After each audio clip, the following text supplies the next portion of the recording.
और चलिए अब शुरुआत कर रहे हैं हम आज सुबह की पहली बहस बेरोक टोक की।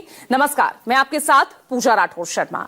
देखिए, दुनिया जानती है कि किसी भी युद्ध में सिर्फ उन देशों का ही नुकसान नहीं होता जो डायरेक्टली उसमें इन्वॉल्व होते हैं, जो डायरेक्टली तो उसमें इन्वॉल्व नहीं होते, बल्कि जो उसके आसपास के जो देश हैं उन तमाम आसपास के देशों समेत उन देशों पर भी गहरा असर पड़ता है जो युद्ध लड़ने वाले देशों के साथ खड़े होते हैं। अब यही जो हाल है वो ईरान के साथ इजराइल और अमेरिका समेत तमाम खाड़ी देशों के बीच जारी जंग में भारत का हो रहा है। बताया जा रहा है कि कई राज्यों में गैस की भारी किल्लत होने लगी है, जिसको लेकर संसद से लेकर बाहर तक, सड़क तक सियासी संग्राम मचा है। विपक्ष सदन में सरकार से मिडिल ईस्ट संघर्ष को लेकर ही चर्चा की मांग कर रहा है, जबकि सरकार की ओर से विदेश मंत्री का दोनों ही सदन में बयान दिलाकर विपक्ष की मांग को खारिज कर दिया गया। ऐसे में सवाल यह कि सबसे बड़े संकट पर बहस जरूरी है, सरकार की ऐसी क्या मजबूरी है? आज इसी मुद्दे पर हम चर्चा करेंगे। साथ ही बात करेंगे युद्ध पर बहस से भागी सरकार, तेल एलपीजी के पर्याप्त भंडार। आज इसी पर हम चर्चा करेंगे और चर्चा के लिए हमारे साथ तमाम राजनीतिक मेहमान जुड़ गए हैं। पहले बयान सुन लीजिए, फिर आगे बढ़ेंगे।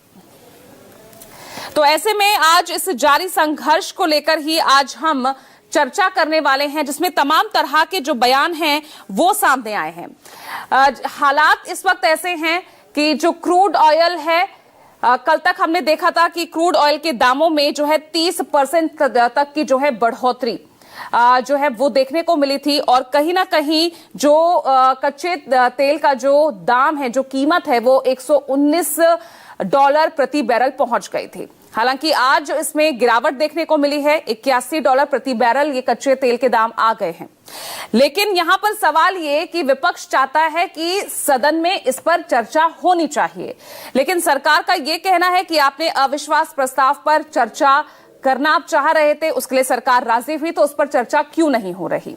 अब ऐसे में विपक्ष अपनी मांगों को लेकर अड़ा हुआ है। कल हमने देखा किस तरह से विदेश मंत्री ने संसद के दोनों सदनों में आकर जो पश्चिम एशिया में जो इस वक्त स्थिति जो बनी हुई है उसको लेकर दोनों ही सदनों में बयान भी दिया। उसके बाद भी विपक्ष उससे संतुष्ट नहीं है, क्योंकि विपक्ष के कई ऐसे सवाल हैं जिसके जवाब वो चाहता है कि सत्ता पक्ष सदन में जनता के सामने रखे, देश के सामने रखे। लेकिन ऐसे में यहां पर सत्ता पक्ष अपनी बात पर अड़ा है, विपक्ष अपनी बात पर अड़ा है, लेकिन मुद्दा बहुत गंभीर है, क्योंकि यहां पर बात देश हित, राष्ट्र हित की आ रही है सामने। अब इसको देखते हुए जो यहां पर हमें दिखा, क्योंकि कल चर्चा तो हुई नहीं, जिस तरह से हम लगातार ये हम देख रहे थे, जिस तरह से चर्चा हो रही थी कि लोकसभा स्पीकर ओम बिरला के खिलाफ अविश्वास प्रस्ताव जो है उस पर चर्चा होगी, ना तो चर्चा होती है, होता क्या है, हंगामा।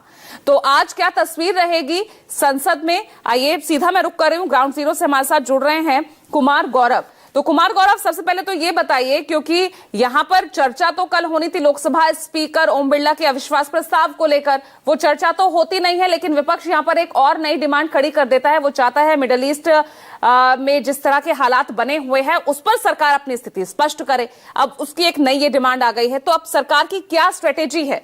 क्योंकि देखिए, दिक्कतें तो यहां कई तरह की वैश्विक स्तर पर दिख रही है।